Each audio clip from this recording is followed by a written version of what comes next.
Assalamualaikum warahmatullahi wabarakatuh. Yang terhormat Ibu Arina selaku dosen mata kuliah Psikologi Sastra dan teman-teman sekalian. Kami dari kelompok 11 akan mempresentasikan hasil diskusi kami tentang materi ilusi artistik dan keagamaan. Sebelumnya perkenalkan, saya Alia Miftah Salsabila dan teman-teman saya Widah Nada dan Amalia. Baik, untuk sub materinya ada ilusi artistik, ilusi keagamaan, seni dan realitas, seni antara puisi kehidupan dan puisi kematian, lalu seni sebagai bagian substitusi pengganti karena kendala moral agama, lalu yang keenam ada kendala moral agama dalam sastra. Baik, untuk slide yang pertama ada ilusi artistik. Ilusi artistik dalam sastra dapat didefinisikan sebagai suatu fenomena yang memungkinkan penonton untuk melihat atau menginterpretasikan suatu gambar sebagai sesuatu yang lain dari apa yang sebenarnya.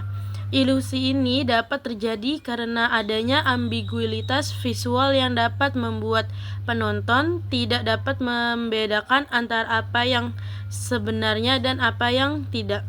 Ilusi artistik dapat dilihat sebagai suatu bentuk kreasi yang memungkinkan penulis untuk menciptakan suatu cerita yang berbeda dari yang sebenarnya.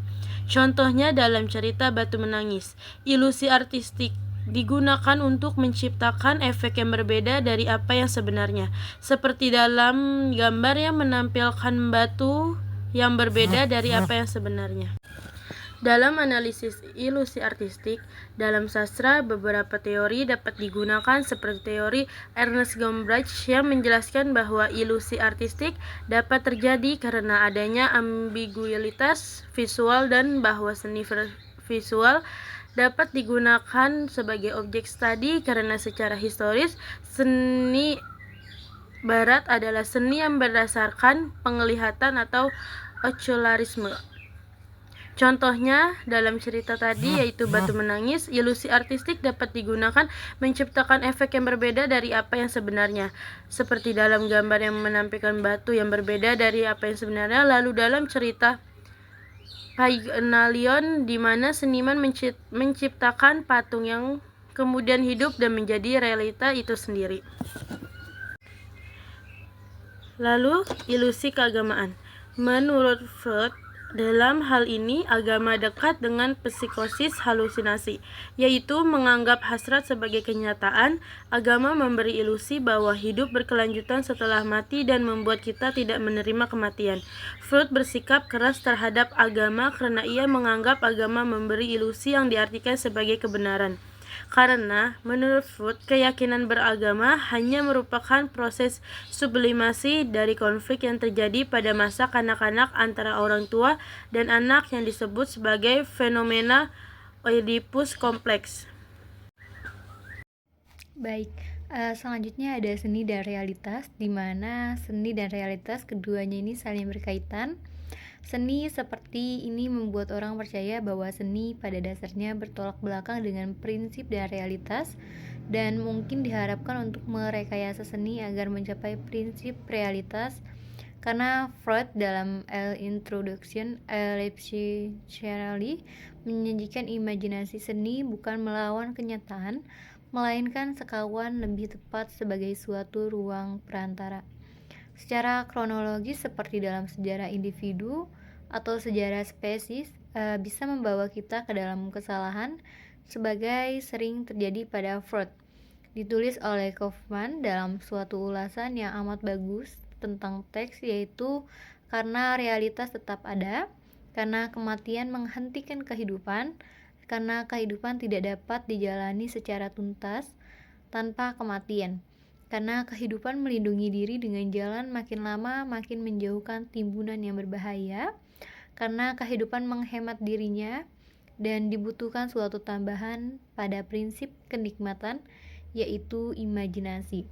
Seluruh kehidupan psikis kita memungkinkan manusia untuk berkomunikasi dengan suatu cara yang bukan ilusi. Baik, di slide selanjutnya ada seni antara puisi kehidupan dan puisi kematian. Di sini seni cenderung membuat kita melupakan kematian, yaitu membangun semacam pagar yang melindungi kita dari jangkauan realitas sejauh ia membentuk suatu dunia tanpa kontradiksi di mana kita melupakan pelajaran-pelajaran hidup yang keras. Menurut Mallarmé, yang dikembangkan oleh suatu aliran kritik modern, bukannya untuk menghasilkan perlengkapannya sendiri dengan menunjukkan ke arah suatu titik di luar bahasa di mana kita dapat membaca bahwa kematian memang perlu. Menurut Kersey menyatakan puisi kematian tidak membawa kita ke lahiran maupun ke konsepsi, tetapi ke suatu titik balik yang menutup dan mengunci sirkuit yang dijalani oleh eksistensi individual dari subjek yang berbicara di luar kehidupan dan kegaduhan kata-kata yang memenuhi dunia. Menurut Comfra, pulsi kematian berarti menghindarinya, berarti masuk dalam tuturan yang kunjung habis tentang ketidakadaan yang kita bangun dengan seluruh umat manusia. Baik, slide selanjutnya ada seni sebagai bagian substitusi pengganti karena kendala moral. Yang pertama ada ilusi moral, di mana seni dapat digunakan untuk menciptakan ilusi moral yang memungkinkan penonton untuk melihat atau menginterpretasikan suatu gambar sebagai sesuatu yang lain dari apa yang sebenarnya. Dan yang kedua, pengguna simbolisme. Seni dapat menggunakan simbolisme untuk mengkomunikasikan nilai-nilai moral agama. Dan yang ketiga, penggunaan visualitas, di mana seni dapat menggunakan visualitas untuk mengkomunikasikan nilai-nilai moral agama. Dan yang keempat, penggunaan inovasi strategis pembelajaran, di mana seni dapat digunakan untuk mengkomunikasikan nilai-nilai moral agama melalui inovasi strategis pembelajaran. Baik, itu saja yang bisa saya sampaikan. Terima kasih. Slide selanjutnya yaitu kendala moral agama dalam sastra dapat ditemukan dalam beberapa aspek. Yang pertama, ada pengaruh agama dalam karya sastra, yaitu novel sebagai bagian dari karya sastra menampilkan kearifan budaya yang ada dalam masyarakat. Pengarang atau sastrawan tidak hanya menyampaikan peristiwa yang terjadi di masyarakat, melainkan juga kearifan yang dihadirkan dari hasil perenungan yang mendalam. Yang kedua, ada moralitas dalam karya sastra, yaitu moral dalam karya sastra biasanya mencerminkan pandangan hidup pengarang yang ingin disampaikan kepada pembaca. Moralitas dalam karya sastra, khususnya pada novel, merupakan petunjuk yang diberikan pengarang tentang berbagai hal yang terkait dengan nilai-nilai moral, seperti kejujuran, pengorbanan, demokrasi, sopan santun, dan sebagainya. Dan slide selanjutnya, yaitu yang ketiga, pengaruh nilai moral dalam pembentukan karakter, yaitu pendidikan moral dianggap sangat penting karena seseorang melakukan interaksi dengan orang lain. Moralitas dalam karya sastra dapat membantu membentuk karakter yang baik dan mengembangkan pribadi manusia seutuhnya agar terwujud keseimbangan antara unsur-unsur hakiki yang harmonis.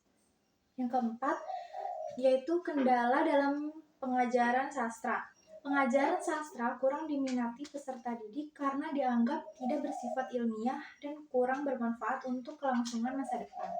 Guru pun agak malas ketika harus mengajarkan sastra dan hanya memberikan tugas, sehingga pelajaran sastra dianggap pelajaran yang hanya numpang lewat. Hal ini dapat mengakibatkan pelajaran sastra kurang digemari. Slide selanjutnya yaitu simpulan. Ilusi artistik dan ilusi keagamaan, meskipun berbeda dalam konteks dan tujuan, keduanya memainkan peran penting dalam membentuk persepsi dan pengalaman manusia. Ilusi artistik sering digunakan dalam karya seni untuk memanipulasi persepsi visual dan menciptakan efek yang menakjubkan. Melalui teknik seperti perspektif, cahaya, dan bayangan, seniman dapat menciptakan realitas yang seolah-olah nyata, namun sebenarnya hanyalah interpretasi dari imajinasi dan keterampilan teknis mereka. Di sisi lain, ilusi keagamaan muncul dari keyakinan dan praktik spiritual yang mempengaruhi cara seseorang memahami dan berinteraksi dengan dunia. Ilusi ini seringkali berbentuk pengalaman mistis, visi, atau interpretasi simbolik yang memperkuat kepercayaan dan nilai-nilai keagamaan. Ilusi keagamaan dapat memberikan makna dan tujuan hidup, seperti menawarkan rasa kenyamanan dan harapan bagi para penganutnya. Kedua jenis ilusi ini menunjukkan betapa kuatnya pengaruh persepsi dan keyakinan terhadap realitas yang kita alami. Ilusi artistik mengajak kita untuk melihat dunia melalui lensa kreativitas dan estetika, sementara ilusi keagamaan mengajak kita untuk merenungkan aspek spiritual dan transendental dari keberadaan kita. Keduanya, meskipun ilusi, memiliki kemampuan untuk memperkaya kehidupan manusia dan memperdalam pemahaman kita tentang diri sendiri dan dunia di sekitar kita. Sekian presentasi dari kelompok kami. Kurang lebihnya mohon maaf. Wassalamualaikum warahmatullahi wabarakatuh.